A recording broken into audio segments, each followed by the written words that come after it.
बिस्मिल्लाहिर्रहमानिर्रहीम। ऐसे जी, तो हमने कल हमारी क्लास नहीं हुई थी, परसों हमने बेसिक्स कंट्रोल अकाउंट्स के कर लिए हैं कंप्लीट, के बेसिक कंट्रोल अकाउंट को किस तरह से बनाया जाता है, राइट। फिर मैंने आपको ये कहा था कि आप लोगों ने I-22 का फर्स्ट पार्ट करना है, और फर्स्ट पार्ट वो क्या कह रहा है, prepare sales ledger control account for the year ended July 2015। और फर्स्ट पार्ट के लिए मैंने आपको स्पेसिफाई कर दिया था कि आपने सिर्फ क्वेश्चन को यहां तक पढ़ना है, ठीक है। तो मोशन बना लिया आपने, बनाया आपने sales ledger control account original. तो कितना आ रहा है आपका बैलेंस, कितना आ रहा है बैलेंस कैरेट डाउन?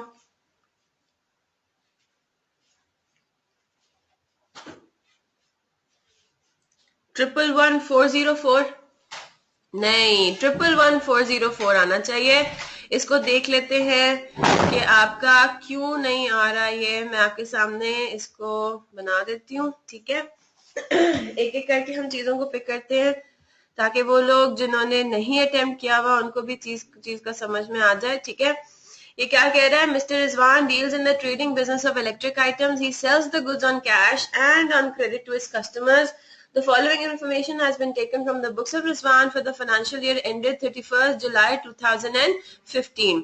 तो ये इन्होंने आपको, नहीं ये सवाल नहीं है, ठीक है, this is not the solution, मैं इस फॉर्मेट सिर्फ कॉपी कर रही हूँ। तो ये इन्होंने आपको दे दिया है आपका इन्होंने इंफॉर्मेशन दे दी 31 जुलाई 2015 के पूरे फाइनेंशियल ईयर की, ठीक है। 1 अगस्त 2014 यानी कि 12 महीने पहले साल के शुरू में sales ledger control account debit balance कितना है 86,631 और क्रेडिट बैलेंस कितना है 4,100। तो इसका तो आप लोगों को अब ये बात पता लग चुकी है कि इसको आपने किस तरह से लिखना होता है, सेल्स लेजर कंट्रोल अकाउंट। आपके पास जो आपका डेबिट बैलेंस है 1 अगस्त 2014 पे वो यहां पर आएगा 86,631, ठीक है जी। और जो आपका 1 अगस्त 2014 पे क्रेडिट बैलेंस था वो आपका क्रेडिट साइड पे आना चाहिए है 4,100, ठीक है।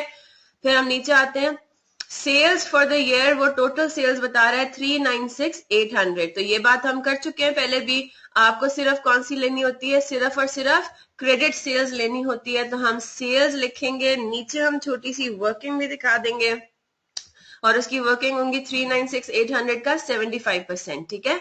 तो 396,800 का 75%, राइट। तो जब हम ये काम करते हैं तो हमारे पास आंसर इसका आ जाता है 297,600, ठीक है।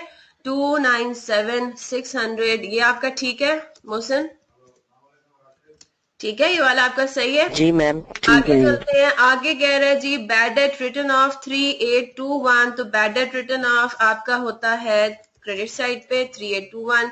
फिर आपके पास आ जाता है क्या, कैश रिफंड्स टू कस्टमर्स। तो कैश रिफंड्स को हम देख चुके हैं किस साइड पे आता है, डेबिट साइड पे आता है, ठीक है। 100 कैश क्रेडिट और sales ledger control account debit, right. फिर आपके पास आ गया, आगे कहाँ है, बैड डेट रिकवर्ड 5,500। तो 5,500 की फिगर आपको कहीं पे भी नहीं लेनी, ठीक है। तो 5,500 आपका टोटली इग्नोर हो जाएगा। इसी तरह डिक्रीज इन प्रोविजन ये भी आपने टोटली इग्नोर करना है। क्रेडिट रिटर्न इनवर्ड 7,926 यानी कि क्रेडिट सेल्स के अगेंस्ट जो आपको रिटर्न्स हुई है 7,926 की, इसको हम सेल्स रिटर्न्स कहते हैं या रिटर्न इनवर्ड्स कहते हैं, सेम चीज। आगे आगे चलते हैं, डिस्काउंट रिसीव 4,200 का। मैम जी जी, ये बैड डेट रिकवर्ड क्यों नहीं लिखेंगे? बैड डेट रिकवर्ड क्यों नहीं लिखेंगे, बैड डेट रिकवर्ड का मैं आपको आखिर में बताऊंगी, ये रिवाइज कराऊंगी, मैंने आप लोगों को बताया हुआ है ये मैंने ये बैड डेट रिटर्न ऑफ को लेना है, क्यों नहीं लेना वो मैं अभी क्वेश्चन खत्म कराने के बाद रिवाइज करा देती हूँ, ठीक है। बैड डेट रिकवर्ड बेसिकली होता क्या है, ये बात तो हम कर चुके हैं ना। बैड डेट रिकवर्ड होता क्या है, यानी कि ऐसा हुआ था कि पिछले सालों में किसी डेटर ने आके हमें ये कह दिया था कि मैं आपको पैसे नहीं दे सकता। फॉर एग्जाम्पल पिछले साल 2014 में 2013 में किसी डेटर ने आके हमें कह दिया था कि मैं आपको पैसे नहीं दे सकता, तो हमने क्या कर दिया था, उसका डेट राइट ऑफ कर दिया था, है ना। हमने क्या डबल एंट्री पास कर दी थी? बैड डेट डेबिट और sales ledger control account credit, हमने उसको अपनी बुक्स में से निकाल दिया, खत्म कर दिया। और इस साल क्या हो रहा है? इस साल वो 5,500 का डेटर हमारे पास आके कह रहा है कि मेरे पास अब थोड़े से पैसे जमा हो गए, तो ये ले, आप अपने पैसे ले लें। तो ये पैसे कौन से हैं? ये नॉर्मल रिसीवेबल से तो नहीं है ना, वो अभी हमारा रिसीवेबल तो था नहीं, वो तो हमारा खत्म हो गया था, हमने उसको राइट ऑफ कर दिया था। और अब क्या हो रहा है? ऐसा डेटर जिसको हमने राइट ऑफ कर दिया था वो आके हमें कह रहा है ये पैसे पकड़े, तो हमने डबल एंट्री उसकी क्या पास करनी है? मैं अभी चले बता देती हूँ। बैड डेट रिकवर्ड की डबल एंट्री क्या पास होगी? बैंक या कैश, पैसे मिल रहे हैं ना, बैंक या कैश डेबिट होगा, और बैड डेट रिकवर्ड के नाम से एक इनकम हमारी क्रेडिट होगी। ठीक है, ये हमारी एक इनकम है, हमारी ये अनएक्सपेक्टेड एक चीज थी, आप एक्सपेक्ट नहीं कर रहे थे।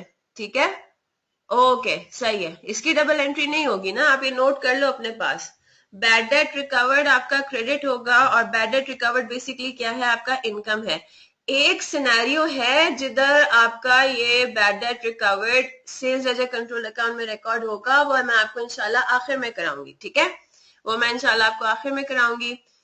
ठीक है जी, तो बैड डेट रिकवर्ड आपके पास नहीं आएगा 4,500 का। फिर आपके पास क्रेडिट रिटर्न इनवर्ड्स है, ये आप ले चुके। डिस्काउंट रिसीव्ड अगेन, ये हमारे सेल्स लेजर कंट्रोल अकाउंट से रेलेवेंट नहीं है, ये तो हमें रिसीव जो हुआ है सप्लायर से, ये वो फिगर है, राइट। तो 4,200 ये भी आपने इग्नोर करनी है।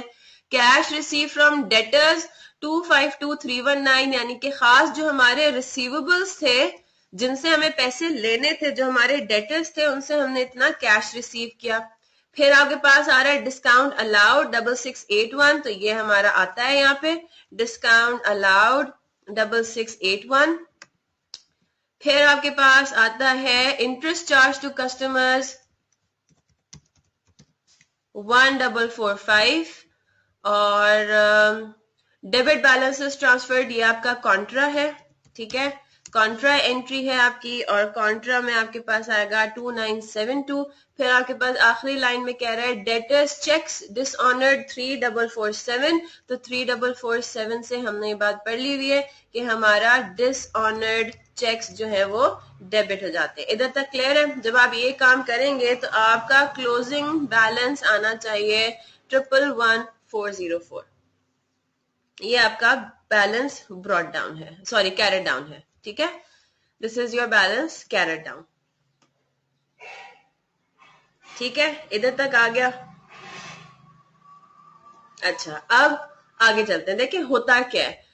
ये बात हमने बुक्स ऑफ प्राइम एंट्रीज पढ़ते हुए की थी कि हमारे पास दो रजिस्टर्स हैं, हमारे पास दो कॉपीज है ना। एक का नाम है, एक के ऊपर हमने लिखा हुआ है जनरल लेजर, दूसरे में हमने लिखा हुआ है सब्सिडरी लेजर। अब ये बात आई होप आपको क्लियर होगी कि फॉर एग्जांपल अगर हम रिसीवेबल्स की बात करें तो रिसीवेबल या सेल्स लेजर कंट्रोल अकाउंट, ठीक है, ये जो हमारा जनरल लेजर में मेंटेन हो रहा है, इसी से रिलेटेड आपके पास क्या है? इंडिविजुअल कस्टमर्स अकाउंट्स हैं, किधर? सब्सिडरी लेजर में, राइट। अब इतनी बात आपको क्लियर हो गई, आई होप हो गई होगी कि आप जो काम कंट्रोल अकाउंट में कर रहे होते हैं वही काम आप सब्सिडरी लेजर में इंडिविजुअल अकाउंट्स में भी कर रहे होते हैं। सिर्फ फर्क क्या होता है कि कंट्रोल अकाउंट्स में टोटल फिगर होती है, कस्टमर वाइज नहीं होता। सारे कस्टमर्स की टोटल सेल्स यहां लिख दी, सारे कस्टमर्स को मिला के जितना भी बैड डेट राइट ऑफ किया वो 3821। जरूरी नहीं है कि सिर्फ एक ही कस्टमर राइट ऑफ किया हो सकता है 3 या 4 कस्टमर्स राइट ऑफ किए हो, तो उनका टोटल यहाँ पे लिख दिया। सारे कस्टमर से जितना रिटर्न किया 7926 एक टोटल फिगर लिखी और यहाँ लिख दिया। तो असल में होता क्या है, ये जो सारी चीजें, ये सारे काम आपके सब्सिडरी लेजर में भी हो रहे होते हैं, लेकिन फर्क क्या होता है कि वो अब इंडिविजुअली हो रहे होते हैं, हर कस्टमर का अलग अलग हम दिखाते हैं, राइट। ये बात क्लियर है? ठीक है, कि जनरल लेजर में रिसीवेबल कंट्रोल अकाउंट में जो काम हो रहा होता है वही इंडिविजुअल कस्टमर्स अकाउंट्स में हो रहा होता है। लाइकवाइज जो आपके पेएबल कंट्रोल अकाउंट में हो रहा होता है वही सब्सिडरी लेजर के कौन से पार्ट में? परचेज लेजर के अंदर इंडिविजुअल सप्लायर्स के अकाउंट्स में हो रहा होता है, क्रेडिटर्स के अकाउंट्स में हो रहा होता है, राइट। अब हमने ये बात भी पढ़ी थी बुक्स ऑफ प्राइम एंट्रीज में कि होता क्या है, सब्सिडरी लेजर मेंटेन करने का एक हमें फायदा ये हो जाता है कि हमारे ऊपर एक चेक एंड बैलेंस रहता है, राइट। होता क्या है, हम महीने के आखिर में, साल के आखिर में जब भी क्लोजिंग करेंगे, हमने कंट्रोल अकाउंट बनाया तो उसका कैरेट डाउन आया। फिर हम गए किधर, सब्सिडरी लेजर में। सब्सिडरी लेजर में हमारे पास इंडिविजुअल कस्टमर्स के टी अकाउंट्स हैं, हम उनको क्लोज करेंगे, उनके कैरेट डाउन निकालेंगे। और क्या निकालेंगे, एक लिस्ट ऑफ बैलेंसेस। याद है मैंने आपको बुक्स ऑफ प्राइम एंट्रीज कराते हुए ये टर्म पढ़ाया था, थोड़ा सा सिर्फ हमने टच किया था उसको। हम क्या बनाएंगे, अब देखें यहाँ पे क्या है। यहाँ पे अगर मैं रिसीवेबल कंट्रोल अकाउंट की बात करती हूँ, ठीक है, तो मेरे पास एक टी अकाउंट है जो कि सारे कस्टमर्स को कवर करता है, राइट। फिर मेरे पास क्या है, मिस्टर ए का अकाउंट है, मिस्टर बी का अकाउंट है, मिस्टर सी का अकाउंट है, ठीक है। मिस्टर ए, मिस्टर बी और मिस्टर सी ये मेरे कस्टमर्स हैं। अब होता क्या है, रिसीवेबल कंट्रोल अकाउंट का जो कैरेट डाउन आएगा, ठीक है, और मिस्टर ए, मिस्टर बी और मिस्टर सी, इन तीनों के जो टोटल आएगा, ठीक है, इन तीनों का जो टोटल आएगा वो हम क्या कहते हैं, वो मैच करना चाहिए, है ना। ये अलग अलग करके कैरेट डाउन है और ये टोटल कैरेट डाउन है। मोहसिन बात समझ आ रही है ना, ये बात हम कर चुके हुए हैं बुक्स ऑफ प्राइम एंट्रीज करते हुए कि जितने भी कस्टमर्स हैं उनके टी अकाउंट्स के कैरेट डाउन करेंगे और उन कैरेट डाउन्स का टोटल लेंगे, तो उसका जो टोटल आना चाहिए और रिसीवेबल कंट्रोल अकाउंट का जो कैरेट डाउन है वो मैच करना चाहिए, राइट। अब ये तो बिल्कुल आइडियल सिनेरियो है। आइडियल सिनेरियो के सेंस में कि अगर आपने सारा काम बिल्कुल ठीक ठीक किया हो, ठीक है। अब जब हम इस सवाल पर आते हैं तो जरा देखें क्या हुआ। आपने पहले क्या किया, आपने कंट्रोल अकाउंट का कैरेट डाउन निकाला, कौन सी डेट पे, 31 जुलाई 2015, साल के आखिर में, है ना, क्योंकि पूरे साल का आपको करना था, महीने का नहीं करना था, वो पूरे साल की आपको इंफॉर्मेशन दी गई थी। अब हुआ क्या, अब आपके पास कैरेट डाउन ये आ गया 111404। आप बड़े खुश, आपने क्या किया, जल्दी से अपना सब्सिडरी लेजर भी खोला। अपना जल्दी से आपने सब्सिडरी लेजर खोला। सब्सिडरी लेजर के कौन से हिस्से में गए, सेल्स लेजर में। सेल्स लेजर में सारे कस्टमर्स के अकाउंट्स बने हुए थे, उसमें आपने सारा यही काम किया हुआ है, लेकिन ब्रेक करके, राइट। फिर आपने उन सारे कस्टमर्स के कैरेट डाउन निकाले, उन कैरेट डाउन का जब टोटल किया तो वो टोटल कितना आना चाहिए था, 111404, राइट, इससे मैच करना चाहिए था। लेकिन अब सवाल में क्या लिखा हुआ है देखते हैं। The total of Rizwan sales ledger balances amounts to rupees 106914। कौन सी डेट पे, साल के आखिर में, ठीक है। The total of Rizwan sales ledger balances amounts to rupees 106914 which does not agree with the closing balance in the sales ledger control account। तो उसने आपको ये नहीं बताया था कि सेल्स लेजर कंट्रोल अकाउंट में क्या बैलेंस था, वो आपने खुद निकाल लिया पार्ट ए में। और अब वो क्या कह रहा है कि जब वो उसको मैच करने पे आया तो सेल्स लेजर कंट्रोल अकाउंट का बैलेंस आपका मैच नहीं करेगा सेल्स लेजर बैलेंसेस से। तो इसका क्या मतलब है, आपने गलतियां की हुई हैं, है ना, आपने एरर्स किए हुए। अब वो एरर्स जो है सेल्स लेजर में भी हो सकते हैं और सेल्स लेजर कंट्रोल अकाउंट में भी हो सकते हैं, यानी कि जनरल लेजर में भी हो सकते हैं, सब्सिडरी लेजर में भी हो सकते हैं। आप जरा देखते हैं नीचे, अब वो आगे ये कह रहा है The following errors have been discovered by the auditor। अब हमें करना क्या है, एक एक करके एरर्स को आइडेंटिफाई पहले कर लेते हैं कि हमें क्या देखें। अब हमने दो चीजों को करेक्ट करना, हमें नहीं पता कि कौन सी गलती कहाँ, मतलब हमें ये पता है कि कौन सी गलती कहाँ पर है, लेकिन हमें अब क्या करना है, हमें इस बात का हिंट मिल चुका है कि अगर आपके पास इस तरह का सिनेरियो है तो देखो कहीं पे भी गलती हो सकती है ना। हो सकता है सेल्स लेजर कंट्रोल अकाउंट में गलती हो, या हो सकता है ये जो फिगर गिवन है ये गलत हो। तो अब हमने क्या करना है, एक एक करके जो सी गलती जहां पे होगी हमने वो ठीक करना है। अब यहाँ पे इधर आ जाए, पार्ट ए में आपने क्या बनाया था, पार्ट ए में आपने बनाया था sales ledger control account, right.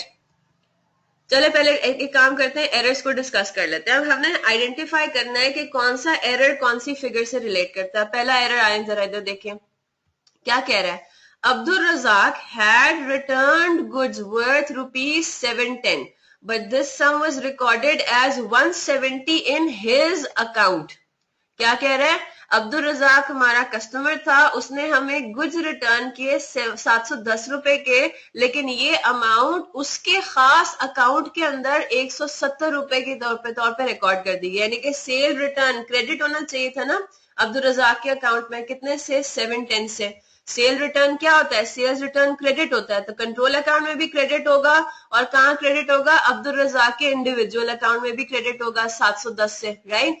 तो 710 से क्रेडिट करने के बजाय अब्दुल रजाक के अकाउंट को हमने कितने से क्रेडिट कर दिया, 170 से। तो पहला सवाल ये, क्या ये एरर कंट्रोल अकाउंट में हुआ था, यहाँ पे कोई गलती थी, यहाँ पे ये जो आपने फिगर ली हुई है, नहीं। क्यों, क्योंकि ये खास बात कर रहा है in his account. His account से मुराद ये कि उसके नाम का खास अकाउंट जो कि सिर्फ काम मेंटेन हो रहा होता है सेल्स लेजर में, राइट। तो इसके ऊपर बिल्कुल ठीक है, सब्सिडरी में करेंगे। तो इसके ऊपर मैं यहाँ पे एक कमेंट डाल देती हूँ कि ये हमारा एरर कहाँ का है। चलो इसके ऊपर तो टाइप नहीं हो रहा, अच्छा हो रहा है, चलो ठीक है, मैं यहाँ पे अलग से कर देती हूँ। ये बात हम पहले आइडेंटिफाई कर लेते हैं कि कौन सा एरर कहाँ का है। तो ये मैं लिख देती हूँ कि इसको हमने ठीक करना है, ये हमारा सेल्स लेजर का एरर है, ठीक है। फिर आपके पास आ जाता है दूसरा, sales day book had been undercast by ₹880। अब अंडरकास्ट से क्या मुराद है, अंडरकास्ट का मतलब होता है टोटलिंग करते हुए आपने क्या कर दिया, टोटलिंग करते हुए आपने कम से ऐड किया 880 से, ठीक है। 880 से आपने बेसिकली आंसर आना चाहिए था आपका 1880 टोटल, आपने सिर्फ 1000 लिख दिया, यानी कि टोटल में आपने गलती कर दी। टोटलिंग करते हुए आपसे टोटलिंग का एरर हो गया, कैलकुलेटर में कोई फिगर नहीं डली फॉर एग्जांपल, और आपका टोटल जो है 880 से कम का लिख दिया आपने। अब सवाल ये आता है कि सेल्स डे बुक के टोटल का फर्क कहाँ कहाँ पड़ता है। तो हमने ये बात पढ़ चुके हुए हैं बुक्स ऑफ प्राइम एंट्रीज में कि सेल्स डे बुक, सारी डे बुक्स का टोटल पिक करते हो आप जनरल लेजर में पोस्टिंग करने के लिए, यानी कि कंट्रोल अकाउंट के अंदर इसका इफेक्ट आता है, ठीक है। Subsidiary laser on the other hand, subsidiary laser के जब हम अकाउंट्स बना रहे होते हैं तो उनको बनाते हुए हम डे बुक्स के टोटल्स को नहीं देखते, हम डे बुक्स के इंडिविजुअल आइटम्स को देखते हैं। बात क्लियर है ना।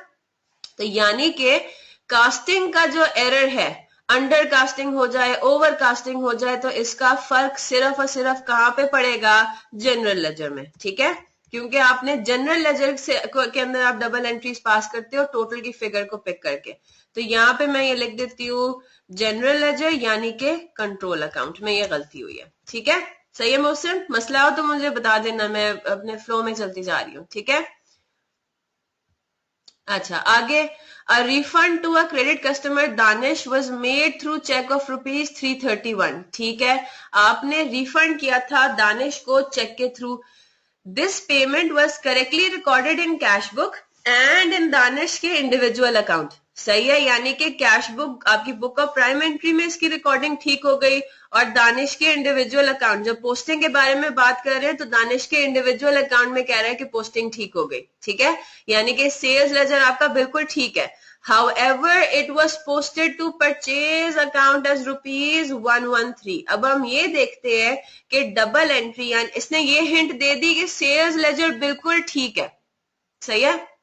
सेल्स लेजर में सिर्फ एक ही चीज आ रही थी, दानिश का इंडिविजुअल अकाउंट, और वो कह रहा है कि दानिश का इंडिविजुअल अकाउंट में बिल्कुल सही करेक्ट पोस्टिंग हुई है। हम कहेंगे सेल्स लेजर की गलती तो ये है ही नहीं, कहाँ की गलती है फिर। अब हम आते हैं जनरल लेजर पे। अब जनरल लेजर में डबल एंट्री क्या पास होनी चाहिए थी, आपने रिफंड किया है अपने एक कस्टमर को थ्रू चेक, यानी कि बैंक आपका क्रेडिट होना चाहिए था 331 से, पेमेंट हुई है, और डेबिट क्या होना चाहिए था, रिसीवेबल कंट्रोल अकाउंट, कितने से, 331 से, ठीक है। ये आपकी करेक्ट एंट्री है जो कि होनी चाहिए थी। अब देखते हैं कि हुई क्या। वो ये कह रहा है however it was posted to purchase account as ₹113। अब हुआ क्या, करना क्या चाहिए था, रिसीवेबल कंट्रोल अकाउंट को डेबिट करना चाहिए था। अब अकाउंटेंट ने ये गलती कर दी कि परचेजेस को डेबिट कर दिया, और ये बात कैसे पता चला कि परचेजेस को डेबिट किया, इसमें तो कहीं लिखा हुआ नहीं है। अब आप ये देखें, परचेज अकाउंट नॉर्मली क्या होता है, सिर्फ डेबिट होता है ना, मैंने आपको ये बताया हुआ है परचेज अकाउंट क्रेडिट कभी भी नहीं होगा। वो एक सिनेरियो जिसमें क्रेडिट वो होगा वो हम इन्वेंट्री में बाद में पढ़ेंगे, राइट। तो हमने सो फार ये बात पढ़ी हुई है कि purchase account will never be debited, sorry credited. तो जब पोस्टिंग की बात है, जब इस तरह से लिखा हुआ ना पोस्टेड टू सेल्स अकाउंट, तो सेल्स अकाउंट हमेशा क्या होता है, क्रेडिट होता है। तो आपने उसका जो अंडरलाइन नेचर है ना वो अपने दिमाग में रखना है।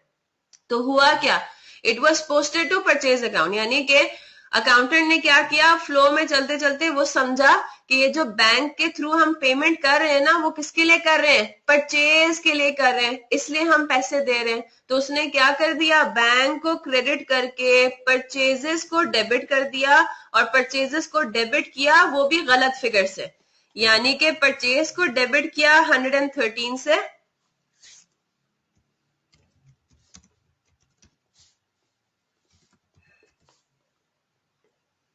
और बैंक को उसने नॉर्मल उससे किया 331 से, ठीक है। उसने सिर्फ एरर आपको कहां बताया है, एरर उसने बताया आपको सिर्फ परचेजेस के बारे में। बात समझ आ रही है?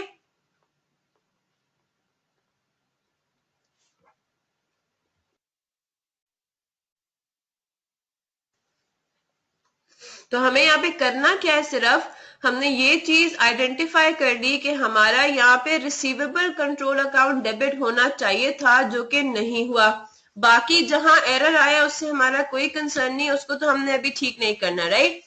तो ये बात हमने नोट कर ली कि ये भी एरर कहां पे हुआ है, कंट्रोल अकाउंट में हुआ है। आगे चलते हैं, ये फोर्थ वाला बताएं यासिर, मोहसिन, सॉरी यासिर नाम लिखा होता है, यासिर ही कहते हैं मैंने जी। मोहसिन फोर्थ वाला बताएं।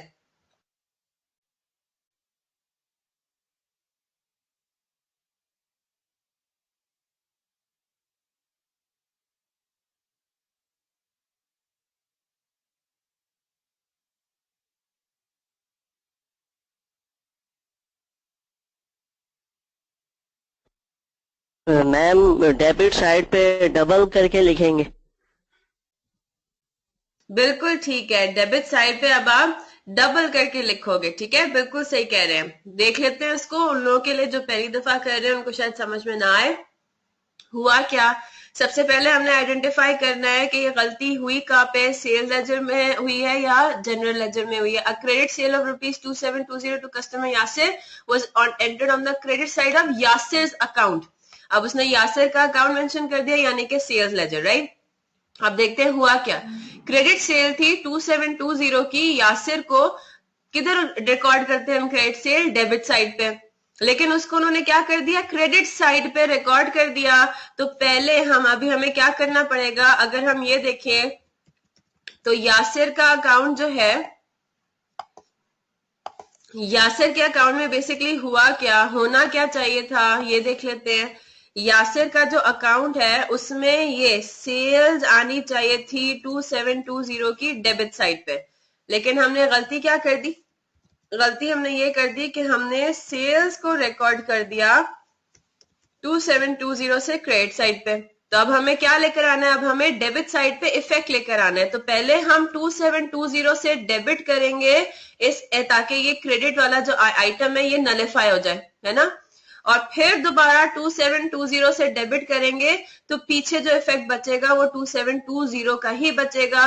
इन अदर वर्ड्स, अगर हम यासिर के अकाउंट को 5440 से डेबिट करते हैं तो that would give us the required effect, ठीक है, एरर रेक्टिफिकेशन, ठीक है जी, सही है। 5440 से आपने इसको डेबिट करना है। इन एनी केस हमने ये चीज देख ली, अब हम इस तरह से डेबिट करते हैं या किस तरह से करेंगे वो अभी हम बाद में देखेंगे, अभी सिर्फ हम लोग थियोरेटिकल देख रहे हैं, वर्बल देख रहे हैं, ठीक है।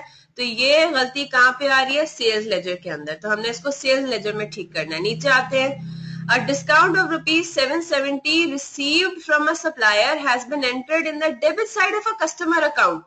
तो ये तो डिस्काउंट आपको सप्लायर से रिसीव हुआ है, ये तो आपका in any case sales ledger में नहीं आना चाहिए था, in any case receivable control account में आना ही नहीं चाहिए था। यहाँ पे क्या कह रहा है कि वो कस्टमर के अकाउंट में यानी कि सेल्स लेजर में गलती ये हो गई कि आपने इस डिस्काउंट को रिकॉर्ड कर दिया, और वो भी किस साइड पे, डेबिट साइड पे। तो क्या करेंगे, कस्टमर अकाउंट को कर देंगे क्रेडिट, और कितने से, अब हम करेंगे सिर्फ एक फिगर से, एक अमाउंट से 770 से, अब हमें इसको डबल नहीं करना, क्यों?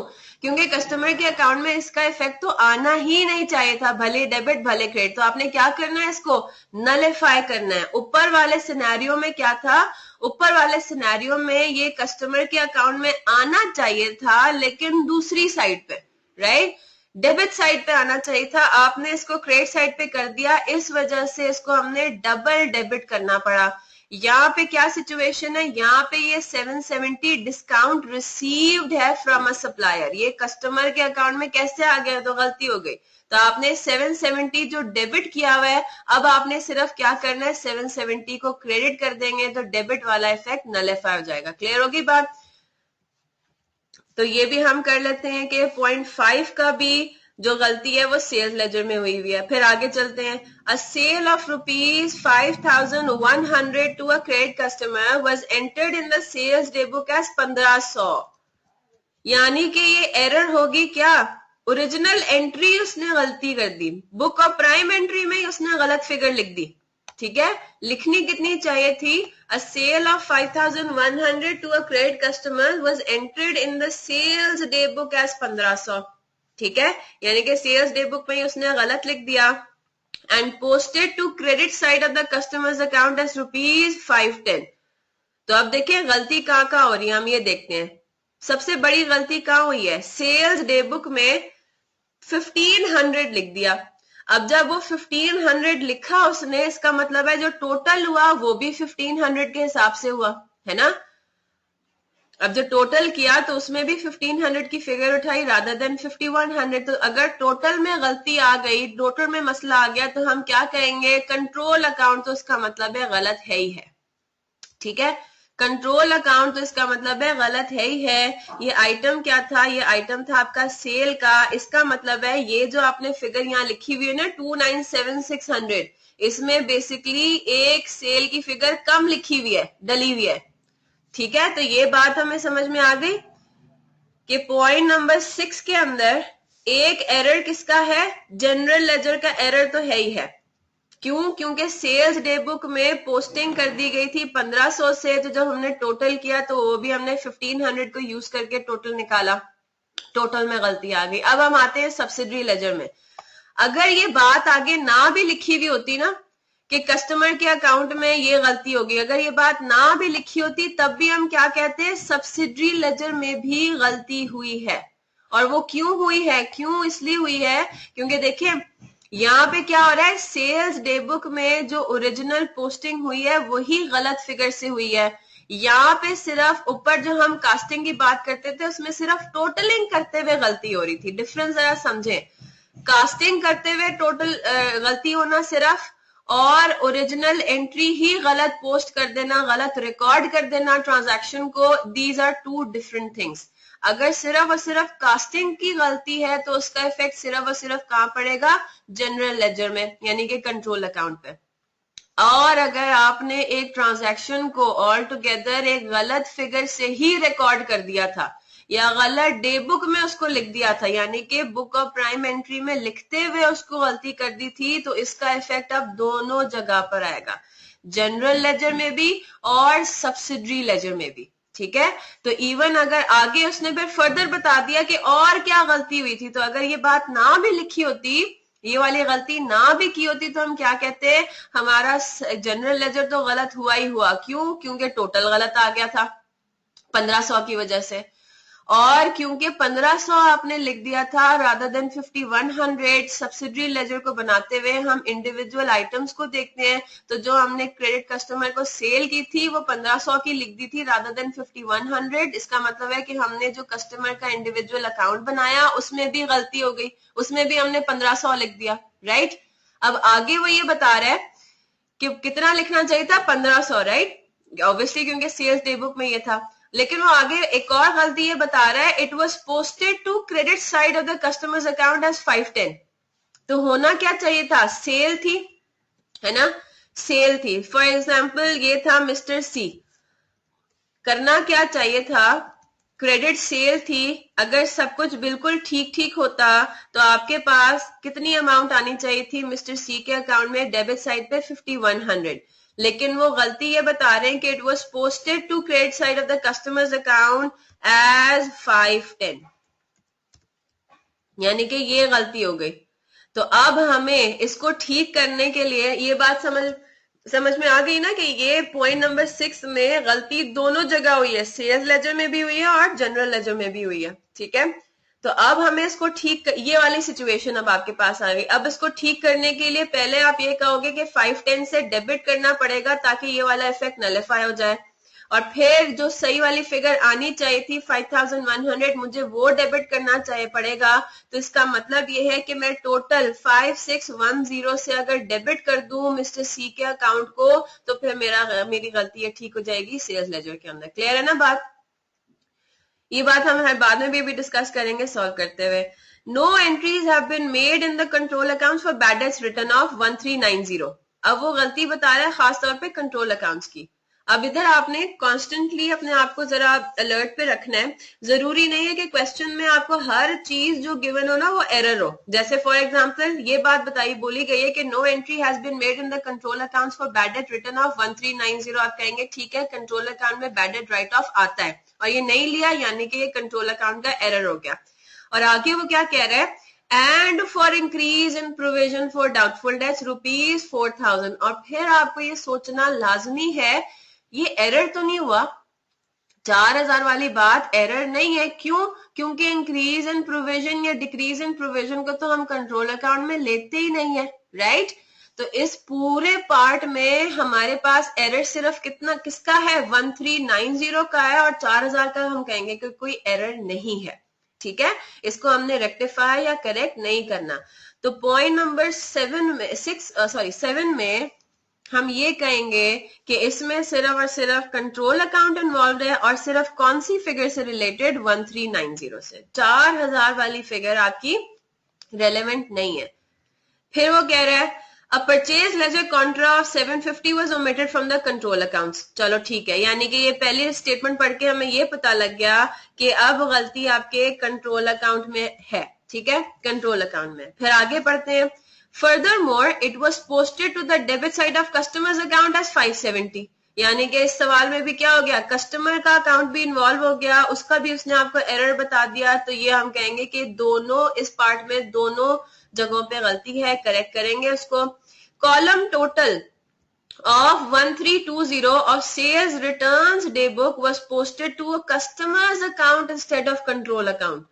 मोहसिन बताएं यहाँ पे कहाँ गलती है?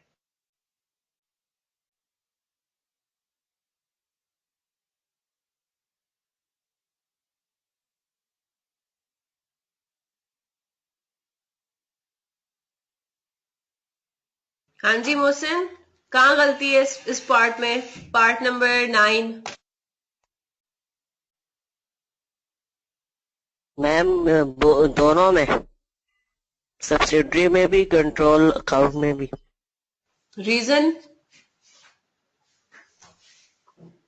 क्योंकि मैम सब्सिडरी में उसने टोटल उसका जो कास्टिंग है टोटल डाल दी है, उसमें इंडिविजुअल होता है। और कंट्रोल अकाउंट में क्या मसला हुआ?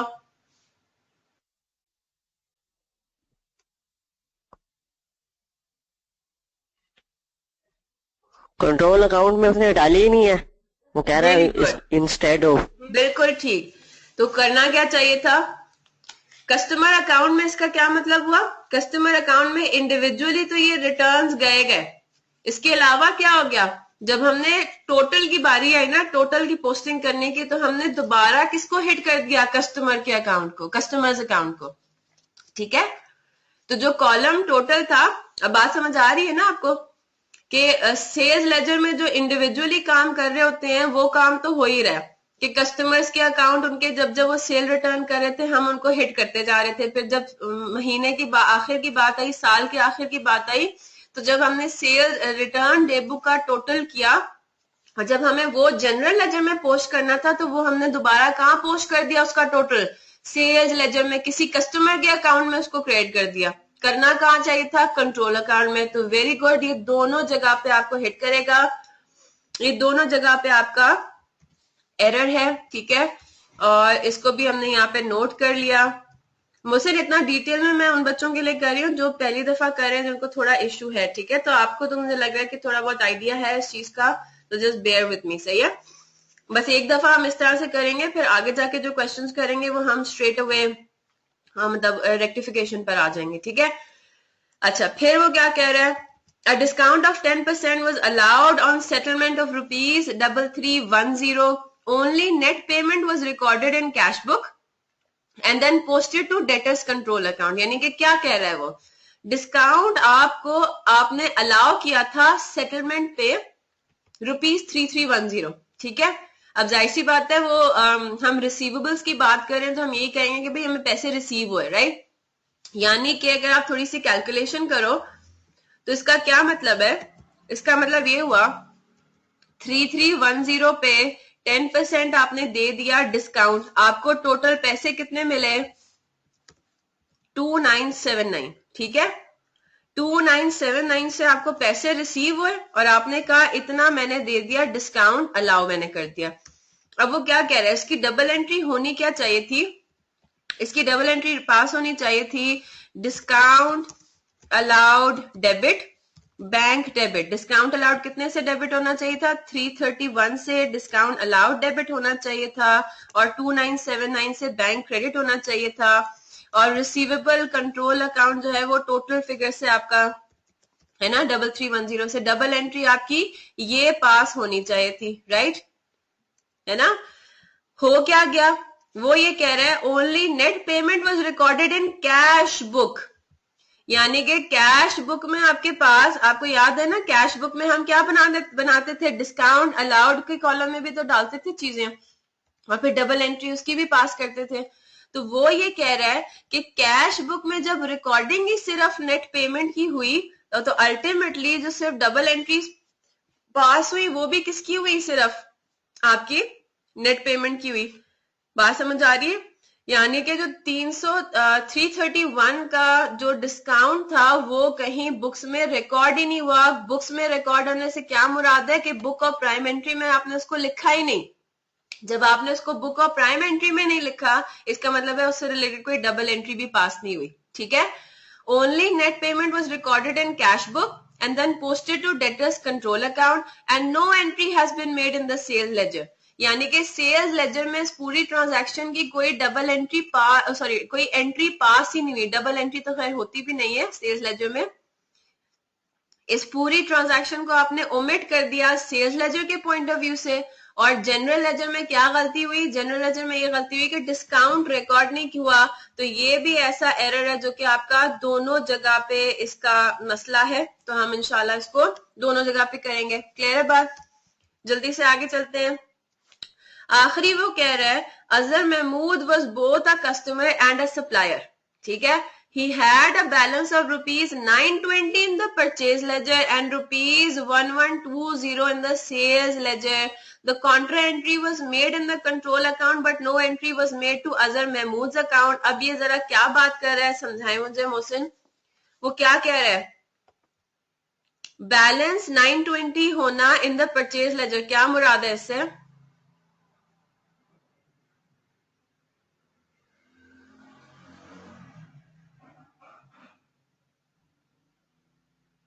यानी यानी कि उसने हमसे ओपनिंग बैलेंस उसका यही है, हमसे परचेज उसने इतना किया हुआ है। नहीं, इसका मतलब ये नहीं कि उसने हमसे परचेज इतने का किया हुआ है। जरा गौर से देखें, परचेज लेजर में देखो क्या कह रहा है, अजहर महमूद कौन था, हमारा कस्टमर भी है और सप्लायर भी है, ठीक है। जैसे ही कहीं पे आपको इस तरह का सिनेरियो नजर आ जाए, आप कहेंगे ओ इसका मतलब है इसमें कुछ ना कुछ कॉन्ट्रा का इन्वॉल्व होगा, है ना। कॉन्ट्रा हम वही पे करते हैं ना, जैसे सेम पार्टी से हमें रिसीवेबल भी और पेएबल भी हो, राइट। अब वो आगे ये कह रहा है कि उसका बैलेंस था कितना, 920 in the purchase laser. Purchase laser कौन सी जगह होती है, जहां पे सारे आपके पेएबल्स के अकाउंट्स होते हैं।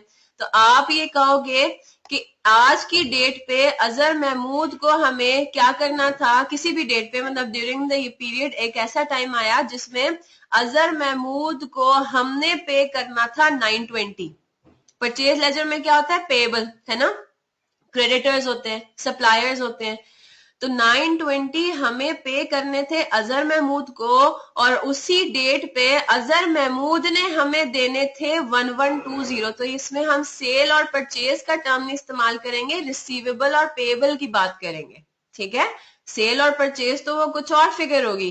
अल्टीमेटली जो रिसीवेबल और payable at any point in time जब हुआ, वो क्या हुआ, 920 का पेएबल खड़ा हुआ था और 1120 का रिसीवेबल खड़ा हुआ था। सेल्स लेजर से मुराद वो जगह है जहां पे हमारे डेटर्स के अकाउंट्स होते हैं, ऐसे लोगों के अकाउंट्स जिन्होंने हमें कुछ पे करना होता है as a result of credit sale, right. बात समझ आ रही है? तो हमें अब जरा मुझे एक बात बताएं, कॉन्ट्रा की डबल एंट्री पास करते हुए मैंने आपको एक और बात बताई थी। अब कॉन्ट्रा एंट्री तो एक ही होगी, कॉन्ट्रा एंट्री तो एक ही होनी है।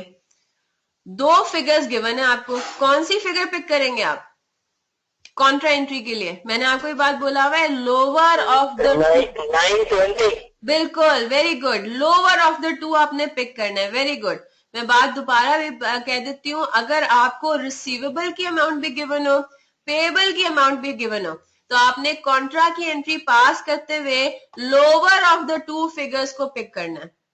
तो 920 से आपने क्या करना था, कॉन्ट्रा की एंट्री पास करनी थी, सेटिंग ऑफ करना था। वो ये कह रहा है कि Contra entry was made in the control account, control account में तो कॉन्ट्रा एंट्री हुई हुई है, लेकिन मैंने अभी आपको क्या कहा, जो काम आप कंट्रोल अकाउंट में करते हैं वही काम आपको इंडिविजुअल अकाउंट्स में भी करना है। तो वो आगे कह रहा है कि no entry was made to Azhar Mahmood account, यानी कि अजहर महमूद का जो परचेज लेजर में अकाउंट था और जो सेल्स लेजर में अकाउंट था, उन दोनों में कॉन्ट्रा एंट्री पास होनी चाहिए थी, वो नहीं हुई। ठीक है, तो अब आपने क्या करना है, ये एरर कहां पे आ गया, सेल्स लेजर का सिर्फ एरर है, तो इसको हम देखते हैं इंशाल्लाह। ठीक है, चले, अब हमने ये लिस्ट डाउन कर दिए, सारे एरर्स हमने आइडेंटिफाई कर लिए कि कौन सा एरर कहां पर है। अब हम आते हैं इनकी रेक्टिफिकेशन पे।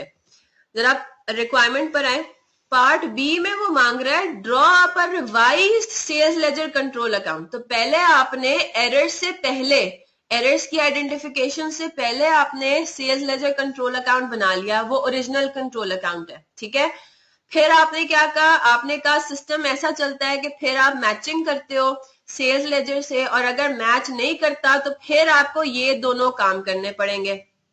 ठीक है, अब आपको इतनी बात पता है कि जनरल लेजर एक अलग जगह है, सेल्स लेजर एक अलग जगह है, जब हम उनकी करेक्शन करेंगे तो वो भी हम अलग अलग करेंगे, राइट। तो sales ledger control account, general ledger की करेक्शन हम करेंगे किधर, sales ledger, revised sales ledger control account के अंदर। अब हम एक नए सिरे से दोबारा से हम एक सेल्स लेजर कंट्रोल अकाउंट बनाएंगे जिसका हम टाइटल लिखेंगे revised sales ledger control account. अब इसको करेंगे कैसे, पार्ट बी और पार्ट सी हमने इकट्ठा करना है। तो आपने करना क्या है, पार्ट बी के अंदर आप दोबारा से टी अकाउंट बनाएंगे।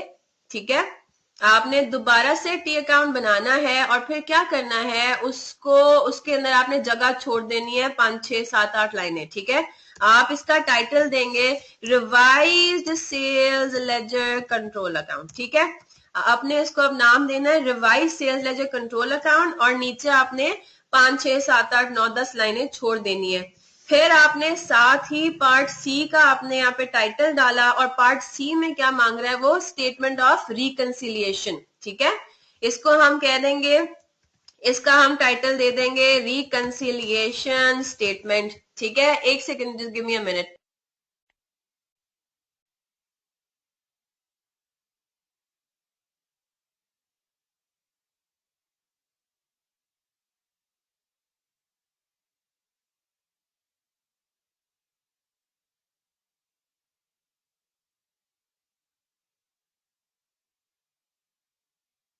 ठीक है जी, आवाज आ रही है मोहसिन?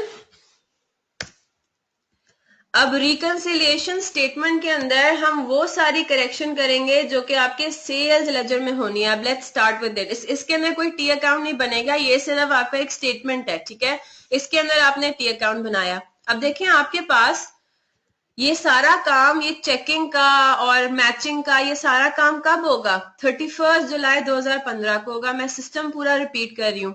होगा क्या, आपने पूरे साल का पहले कंट्रोल अकाउंट बनाया, बैलेंस कैरेट डाउन आ गया 111404।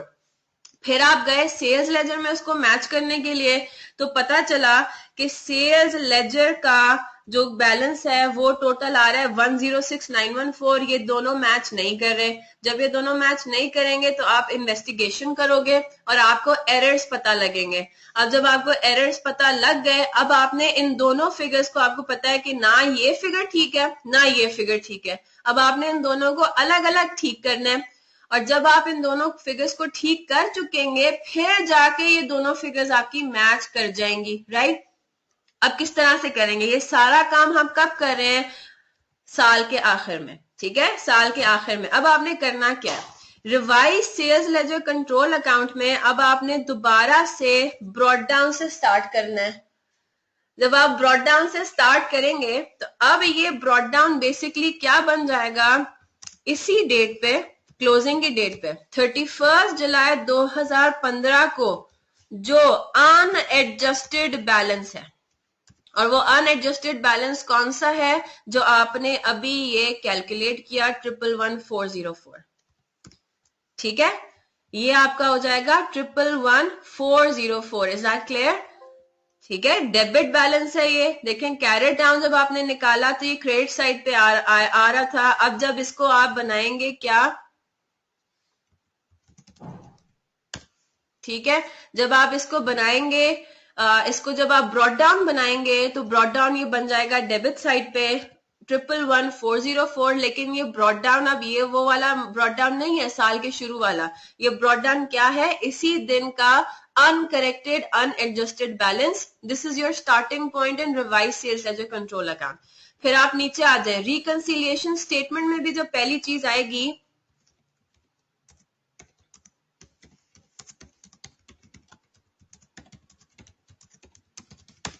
Total of list of balances in the sales ledger, और यहाँ पे आप कौन सी फिगर लिख देंगे, यहाँ पे आप वो वाली फिगर लिख देंगे जो कि सवाल में आपको टोटल गिवन है पहली लाइन में इस पैराग्राफ की, ये वाली 106914, ठीक है। और यहाँ पे आपने क्या लिख दिया 106914, ये आपका स्टार्टिंग पॉइंट हो गया। बात मैं रिपीट कर रही हूँ, ये स्टेटमेंट फॉर्म में चलेगा और वो हमारा टी अकाउंट फॉर्म में, ठीक है। अब हमने एक एक करके एरर्स को पिक करके उनको करेक्ट करना है। Abdul Razak had returned goods worth 710 but this sum was recorded as rupees 170 in his account। इसको हम देख लेते हैं, इसको हमने आइडेंटिफाई किया था कि ये सिर्फ सेल्स लेजर में मसला है। सेल्स लेजर में करेक्ट करने के लिए आप रिकंसिलिएशन स्टेटमेंट को पिक करोगे, यानी कि इस फिगर में इशू था। अब हम देखते हैं हुआ क्या। Abdul Razak had returned goods worth 710 but this sum was recorded as 170 in his account, यानी कि ऊपर आते हैं, हमने जो अकाउंट बनाया हुआ है यहाँ पे, इसी को मैं कॉपी कर लेती हूँ, फिर इसी को हम यूज करते जाएंगे समझने के लिए, ठीक है। शुरू में आपको समझ के इस तरह से करने की जरूरत पड़ेगी। अब यहाँ पे अब्दुल रजाक का जो अकाउंट था उसके अंदर हुआ क्या, ये क्या है आपके पास, ये आपके पास गिवन है सेल्स रिटर्न्स है। तो सेल्स रिटर्न्स, अब्दुल रजाक का अकाउंट जो है वो क्या होना चाहिए था, अब्दुल रजाक का अकाउंट क्रेडिट होना चाहिए था 710 से, है ना। सेल्स रिटर्न्स क्या होती हैं, क्रेडिट होती हैं, 710 से क्रेडिट होना चाहिए था, लेकिन आपने इसको क्रेडिट किया सिर्फ कितने से, 170 से। होना कितने जैसे चाहिए था, 710 से। तो इसका मतलब ये हुआ कि आपने इसको कितने से कम क्रेडिट किया, 540, ठीक है। आपने इसको 540 से कम क्रेडिट कर दिया था। तो जब आप अभी करेक्ट करने पर आएंगे तो आप क्या करेंगे, आप ये कहेंगे कि मैंने अब अब्दुल रजाक का अकाउंट 540 से फर्दर क्रेडिट करना है, ठीक है। एरर रेक्टिफिकेशन क्लियर हो गई बात। अब हम आते हैं इधर, अब यहाँ पे तो हम कोई टी अकाउंट नहीं बना रहे ना, तो यहाँ पे फिर हम इसको किस तरह से रिप्रेजेंट करेंगे करेक्शन को। अब्दुल रजाक हमारा कस्टमर है, रिसीवेबल है। रिसीवेबल को क्रेडिट करने से क्या मतलब है, रिसीवेबल को क्रेडिट करने से मतलब ये हुआ कि आपने रिसीवेबल को कम करना है, और जब आप कम करेंगे तो आप क्या करेंगे, माइनस, ठीक है, माइनस 540। तो यहां पे मैंने ये लिख दिया less sales returns incorrectly recorded, या अंडर रिकॉर्डेड कर दें और आगे एरर का रेफरेंस दे दें कि पॉइंट नंबर 1 है। क्लियर है यहां तक बात। 540 से क्रेडिट करना, रिसीवेबल को क्रेडिट करने से मुराद ये कि आप उसको लेस कर रहे हो, ठीक है। इसका एक और तरीका भी देखें, चलो वो मैं आपको बाद में बताऊंगी, इधर तक क्लियर है मोहसिन? नीचे चलते हैं। Sales day book had been undercast by ₹880। तो हम ये देखते हैं सेल्स डे बुक में सिर्फ कास्टिंग का एरर है, यानी कि सिर्फ और सिर्फ जनरल लेजर हिट होगा, सब्सिडरी लेजर हिट नहीं होगा। तो उसके लिए हम क्या कहेंगे, अब हम आ जाएंगे ऊपर revise sales ledger control account में। फिर हम ये देख रहे हैं कि sales day book had been undercast by 880, यानी कि यहाँ पे जो आपने ओरिजिनली सेल्स रिकॉर्ड की थी डेबिट साइड पे, वो कम रिकॉर्ड की थी। कितने से कम रिकॉर्ड की थी? 880 से। तो हम 880 से further sales ledger control account को डेबिट कर देंगे, ठीक है। सेल्स डे बुक अंडरकास्टेड, और ये पॉइंट नंबर 2, ठीक है जी, क्लियर है बात?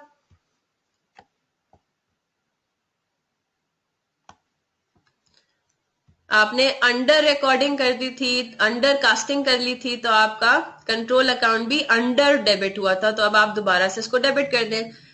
फिर बात होती है refund to a customer Danish was made through cheque of 331। This payment was correctly recorded in cash book and in Danish individual account, यानी कि सेल्स लेजर में गलती नहीं हुई। However, it was posted to purchase account as 113।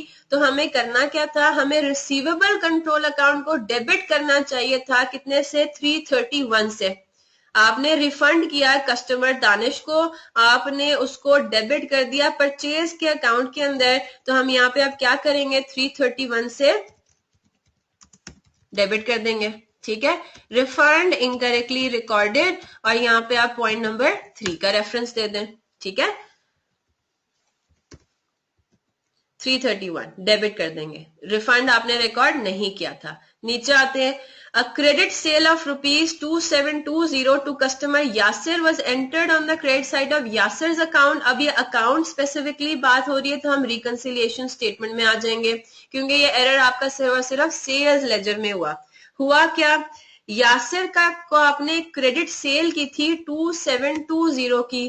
तो यासिर को आपको क्या करना चाहिए था, 2720 से डेबिट करना चाहिए था। आपने कर क्या दिया, it was entered on the credit side of Yasir's account. तो आपने यहाँ पे डेबिट करने के बजाय गलती क्या कर दी, 2720 की सेल्स को क्रेडिट कर दिया। तो हमने क्या बात की थी, हम 5440 से एरर की रेक्टिफिकेशन करेंगे, ठीक है। अब यहाँ पे क्या हो रहा है, यहाँ पे एक दफा डेबिट हो रहा है 2720 से, क्या हो रहा है, नलिफाई हो रहा है। दोबारा 2720 से डेबिट करेंगे तो सही इफेक्ट हमारा इनकॉर्पोरेट हो जाएगा। अब यहाँ पे हम कर क्या रहे हैं, एरर की रेक्टिफिकेशन करने के लिए हम यासिर के अकाउंट को कर रहे हैं डेबिट, रिसीवेबल अकाउंट को डेबिट करना, यानी कि उसको इंक्रीज करना। और जब इंक्रीज करने की बात हो तो हम क्या करेंगे, 5440 को अब हम कर देंगे ऐड,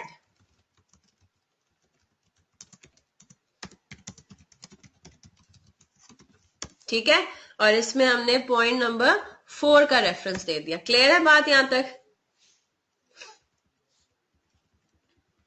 ठीक है।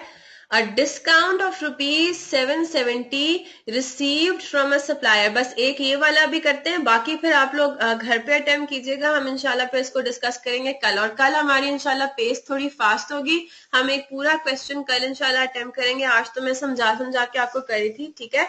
ये वाला देखते हैं। A discount of ₹770 received from a supplier has been entered in the debit side of a customer account। तो हो क्या गया, कोई भी कस्टमर, अब हमें नहीं पता, अब कोई भी कस्टमर अकाउंट था वो डेबिट हो गया, कितने से, 770 से गलती से, और इधर ये लिख दिया हुआ डिस्काउंट, राइट। होना क्या चाहिए था, कस्टमर के अकाउंट में कुछ भी नहीं होना चाहिए था, राइट। तो अब हमने इस 770 डेबिट के इफेक्ट को नलिफाई करने के लिए क्या कर देना है, कस्टमर के अकाउंट को क्रेडिट कर देना है 770 से। जब हम क्रेडिट करेंगे 770 से, कस्टमर का अकाउंट क्रेडिट करना यानी कि कम करना, तो हम क्या कर देंगे, 770 से माइनस कर देंगे। Is that clear? Discount received incorrectly recorded, ठीक है।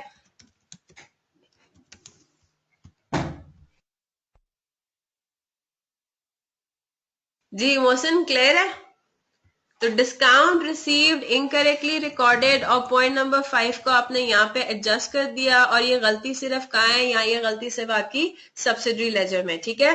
तो एक काम ये करते हैं, यहीं तक रखते हैं अभी, सही है। बाकी आप फिर, क्योंकि हम क्वेश्चन इन एनी केस हम नहीं कर सकेंगे, ये आपने पॉइंट्स नंबर 6 to 11 अब आपने घर पे कोशिश करना है, अटेम्प्ट करें। कल फिर इंशाल्लाह मैं आपसे इनका शेयर करूंगी सोल्यूशन और हम इसको फर्दर डिस्कस कर लेंगे, ठीक है। अच्छा, अभी मैंने असल में आप लोगों से एक बात करनी थी। There is a very good news माशाल्लाह। कल हम लोगों का कैफ का रिजल्ट आया था, तो इंट्रो टू अकाउंटिंग में pack secured a certificate of merit. जो रिदा आयशा है, शी वाज माय स्टूडेंट अल्हम्दुलिल्लाह। तो अब obviously the pressure is on, right. तो अब इंशाल्लाह आई विल ट्राई टू इंशाल्लाह